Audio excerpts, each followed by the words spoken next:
Siyakhuleka ke Mzansi, siyakhuleka ke eNingizimu Afrika. Hawu siyakhuleka emakhosini esingaphansi kwawo.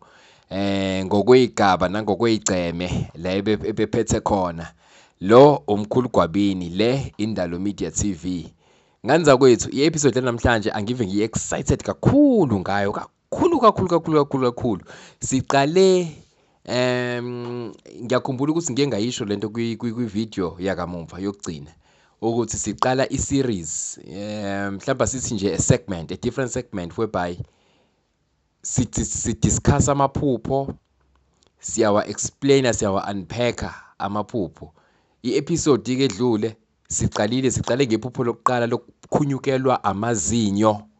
Sakuveza ukuthi iphupho eliyingozi kangakanani ukuphupha ukukhumukelwa amazinyo.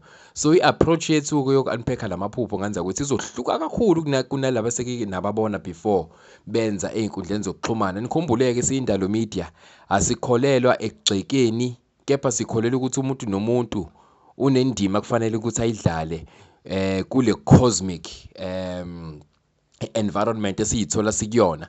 So into engiyishoyo ukuthini enene indlela engizobe ngi-unpack ngayo amaphupho izohluka kunalaba abanye aba-unpack ozakwethu aba-unpack ngayo amaphupho. Kodwa ngisho ukuthi ozakwethu abenzi umsebenzi o-right, kodwa indlela esizobe senza ngayo la kwindalo media, mina njengomkhulu Gwabini, hayi nganza kwethu angifuni ukuqamba amanga, indlela nje ezovazeni wabeke acace athi ba amaphupho enu. Nawe usekhaya ukwazi ukuthi uzilokhunjele uzifundele kwezakho ukuthi sekwenzakalani usukusiphi isigaba sempilo. Nganza kwethu la ngike ngakuhlala nabantu engiconsulta nabo masenza lama video. Remember ukuthi ngihlale ngisho njalo ukuthi kukhona abantu engiconsulta nabo abake bang-advise ukuthi kuphi engakukhuluma, ikuphi engafanele ngikukhulume, noma kufanele ngi-reveal ama-details ngifike kusiphi isigaba. Nganza kwethu sibanothisile ukuthi njengoba ngiqale i-segment le yoku-unpack amaphupho, kukhona iphutha engathi ngilenzile. Ngivezane ngangena kwiphupho ngahlaziya iphupho. Ngakhohlwa ukuthi engathi singayindlalela le segment. So le video yanamhlanje ngizondlalela le segment entsha yamaphupho esiqalile. 1, kuzofanele sifundisane ikhathi zokuphupha ukuthi amaphupho asho ukuthini ngezikhathi ezithize zosuku. Okuyilokhunjana ebaleke kakhulu leyo nganza kwethu mangabe uzoba njengoba ngizokufundisa sizojwayezana sifundisane uku-unpack ini amaphupho. So amaphupho nganza kwethu ayahluka. Khona umuntu okaphupha emini athi yazi ngike ngaficwa isihlwathi ngazumeka nje mhlawumbe kuphelanga ngisho 3 minutes ngaphinde ngaphaphama, kodwa ngiphaphame nama message athize aphuma kuphi, aphuma kuyithunywa zakhe. Omunye alala ebusuku wathi hayi ngiphuphile ebusuku ngaphaphama ngabo 12 ngase sengiyaqwasha. Omunye athi hayi ngiphuphile mina ngiphupha intathakusa ngaphaphama ngaqwasha kancane emva kwalokho. Omunye kaphupha ekseni nje before 6 before avuke nje ayogeza eselungiselela ukuqala usuku lakhe kuba ukuthi uphupha ngaleso sikhathi. Ake umkhulu Gwabini nganza ukuthi nimlalelisise ngoba lokho engizokukhuluma la izinto esengambulelwa ngazo mina ukuthi zihamba kanjani. And ngeke ngisho kuma video ami nalawa amadala ukuthi enene seloko ngaqala ukuhlakanipha. Bengiyingane ephupha ngalendlela exakile. Ngisho ngisafunda isikole mina, ngisafunda lower primary o grade 5, 6, 7, 8 already ngase ngumuntu ophuphayo, ngiphuphe ngixoxele into, ngixoxe nje ngiphuphe. Kwesinye isikhathi ngiphuphe ngiphuphele izingane ngifunda nasesikoleni, ngiyiphuphele izinto, kodwa ngaleso sikhathi nganza kwethu because I was still very naive. Bengayiqhuzi qakala lento yamaphupho, kodwa ngiyakhumbula ke kwahamba isigaba kwafika la engiconfronta khona uma ngicomplaina ngithi mina ayi ngeke wema kunormal yini ukuthi umuntu nje make wacimeza uyaphupha. Hayi singenza njani ukuthi ngivale lamaphupho? Wangihleka ke ngaleso sikhathi akazange zanginikeza impendulo eqondile. Ngokuhamba kwesikhathi ke ngibe sengazi, sengiqala ukuzazi ukuthi ngubani, ngibe sengazi ukuthi indaba mina nginaleso sipho. Uqala ngangithi inkinga yokuphupha, kodwa ngokukhula kwami ngibe sengazi ukuthi oyisipho lesi kahle ngase sengisipholisha ke ngasiklina kwayindlela ke sengijwayele ukuthi ngisebenze ngayo ke leyo ke ayike nganza kwethu ake singene kuyona ke manje sijule ake siqale ngalamaphupho lawa athi umuntu bengithatha isihlwathi yazi bengisemsebenzini during ilekunjani ibreak ngithe sengiqeda kudla ngangena kule kunalento ebizwa nge-food coma mawuqeda kudla kube ngathi uyacobeka ucobeke nje ucobeke bese ufikela mhlawumbe isithongwane ebese uthatha isihlwathi kodwa ke njengoba si-unpack lamaphupho asisho ukuthi kufanele kube umuntu ophupha mangabe kade edla cha isihlwathi isithongwana into efikela noma ubani kodwa yenzeka emini leyo nto yenzeka nini emini ake sikhulume ukuthi anjani lamaphupho waphupha emini leyo maphupho ke afika ngesihlwathi isikhathi esiningi akuba amaphupho amade kuye kube nje umyalezo yakudluliswe isikhathi esiningi leyo maphupho amaphupho enene asuke 1 ebika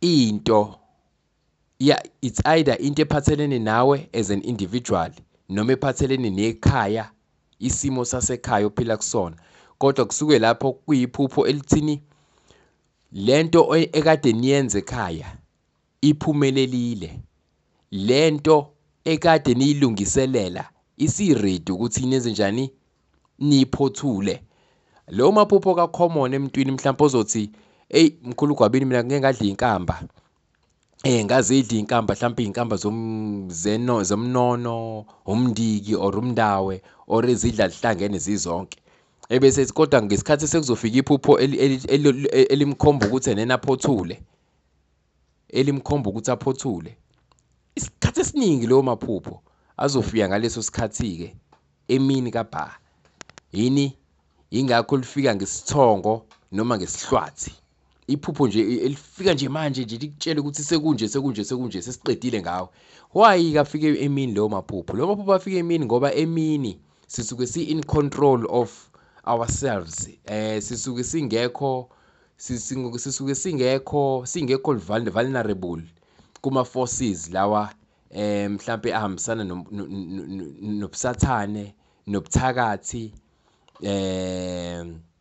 ngezinto nje ezi-evil uyabo so lo maphupho ngoba suke lethwa ingelosi ezihlanzekile afika ngaleso sikhathi basuke befuna ukukufica wena ngalesikhathi abazothi mabekutshela ngaso umyalezo angabe bikho amanye ama-external forces azo manipulate messaging ebese wena uthola imessage wrong so this is why amaphupho abalekile afika ngaleso sikhathi uzokhlamba nasekhaya makade mhlawumbe kade nibiza umlapho wendabuko ezoniqinisela ikhaya enilungisela ikhaya kuzoba khona ke amaphupho anjalo kodwa azoqhamuka nje emva kwehlwathi noma mhlawumbe kade nenze umcimbi omkhulu ekhaya mhlawumbe umcimbi omkhulu beniwenze kuyimpela sonto mhlawumbe bese mhlawumbe kade kuyinwenze ngesabatha ebese esiphithini mhlawumbe ngoSunday uvesana ufikele nje isithongwane uvuke na emini uvuka nephupho elithize elikhombisa ukuthi isimo salomcimbi beniwenza ngayizolo uhambe kanjani leyo maphupho akafika nini ke emini ebese ke ngenza kwethu kuba khona amaphupho afika noma inini kusukela ngo9 ebusuku kuya ku12 noma in between 9 and 12 lolo hlobo lamaphupho kuye kuba amaphupho akhombisa ikakhulukazi influencewa ukuthi wena ube nosuku olunjani ngalelo langa ebese wona lo maphupho amaphupho ajwayele amaphupho okukhula akukhulisayo lawo amaphupho anjani akukhulisayo wena njengomuntu as an individual as a professional as a spiritualist amaphupho anjani akukhulisayo owaphupha in between 9 ebusuku nolokhunjana no 12 wokuhlukana kolokhunjana kosuku lawo maphupho engenza kwethi mhlawumbe kuzoba amaphupho afana nani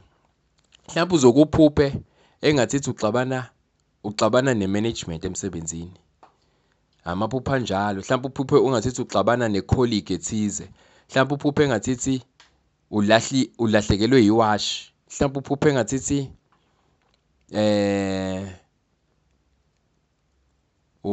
late ubuye esikoleni kodwa late. Amaphupho ajwayele ukuba common ngaleso sikhathi. Angisho ukuthi lawa engwashoya amaphupho yilawa kuphela. Awekho amanye, cha nganza kwethi angisho njalo. Maningi amaphupho, maningi kakhulu amaphupho. Uyabona njengomuntu mina osebenza namaphupho. Hey, maningi nganza kwethi amaphupho. Khona umuntu abafike kumina abanye bangifonele. Umuntu angitshela iphupho nami ngizwa ukuthi ngiyaqala ngqa ukuzwa into enje usikanti iyaphupha. Kodwa ngesimo sokuthi mina ngikhulile kakhulu kulomkhakha wamaphupho. Kuyayigcine umuntu ngimfunde ngomoya le khona ebese ngimtshela iphupho ngaleyo ndlela. So umuntu ukangitshela iphupho mina ngivesane ngimhlolele ngalelo phupho ngoba ngisuke ngimdonsa ngimhlolele nje ngingabasanga khandlela la ngingashisanga lutho nje kodwa ngivesane ngimdonse kakhulu ke ngaleyo ndlela ngoba mina yona ndlela engimandla ngayo kakhulu emaphupheni. Okay nganza kwethu amaphupho asixwayisayo nasikhulisayo nasitshelayo ukuthi impilo kufanele sihambe kanjani kuyona. Waphupha in between 9 and 12 intathakusa. From 12 to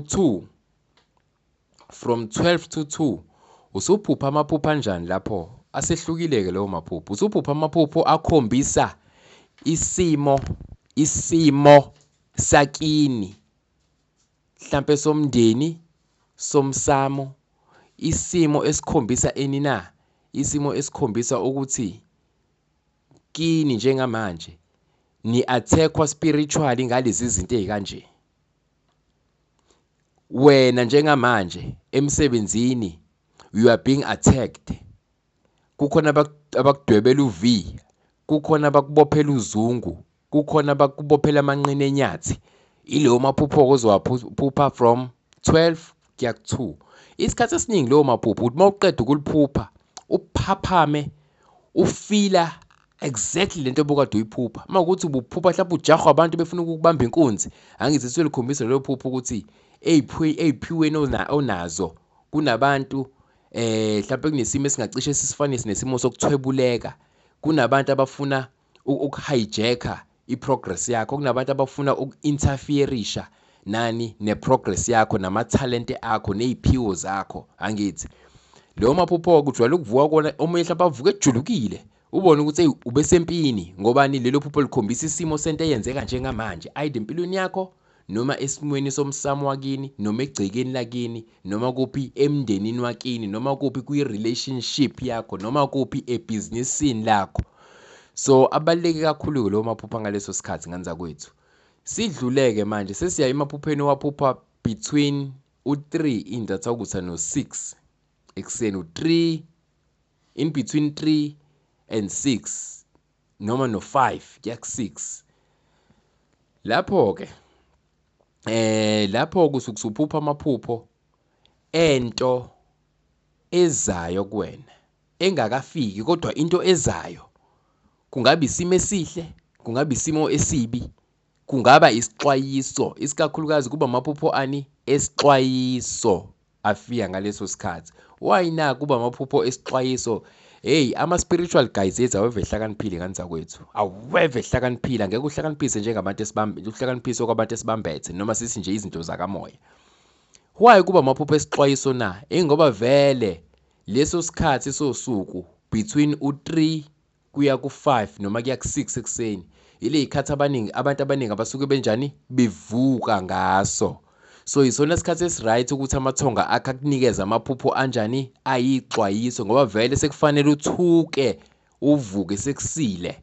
Kungenzeka ukuthi kufanele uvuke uye emsebenzini, kungenzeka kufanele uvuke uye esikoleni, kungenzeka kufanele uvuke uye kwibusiness lakho, kungenzeka kufanele uvuke uyoqhwanda amatoho. Kodwa ke amaphupho ayixwayiso afika ngaleso sikhathi ukuze uthi damane mawuvuka uvuke unalomuzwa wokuthi enene hawu yazi kukhona ngempela iphupho ebilisimo esikanje. Ngoba vele suke isikhathi sokufanele ngabe vele usuyavuka. So uzophupha amaphupho kanjani ayixwayiso kanjalo zento eseza nganza kwethu. Mhlawumbe nje bangisenza yona le video ngizocela nje ukuthi mhlawumbe ngeke ngicabange iphupho mhlawumbe iphupho esingalifanisa nani iphupho elikhombisa ukuthi kukhona into ezayo kuwena. Ngiyabona lo maphupho anjengamaphupho lawo engeke ngalikhuluma ngalo kwi-episode yesedlule kokuphunyelwa amazinyo. Amaphupho anjalo afika ngalezo yikhathi elikutshela ukuthi kunento ezokulahlekela esikhathini esingakanani.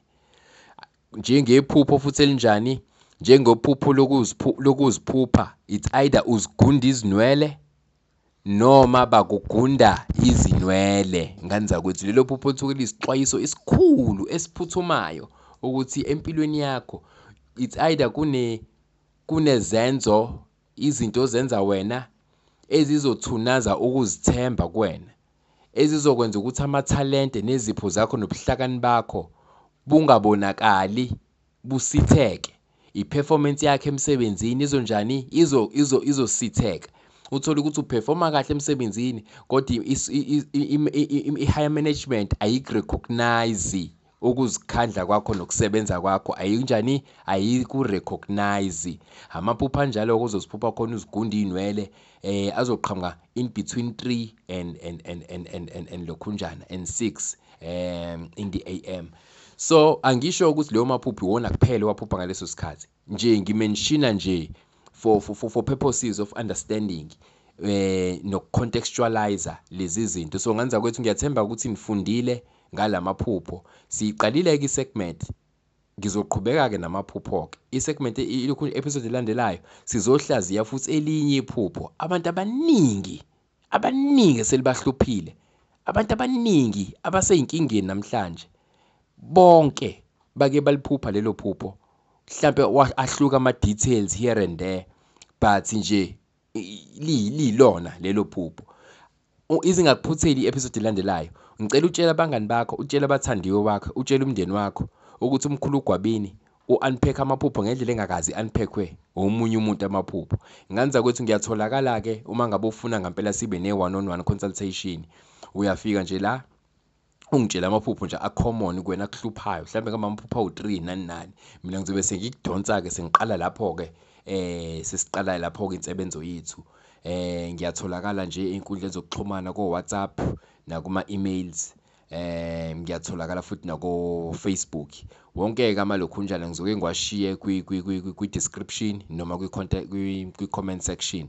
Ngiyabonga kakhulu ngani zakwethu, asiphinde sibonane-ke kwi-episode elandelayo. Danko.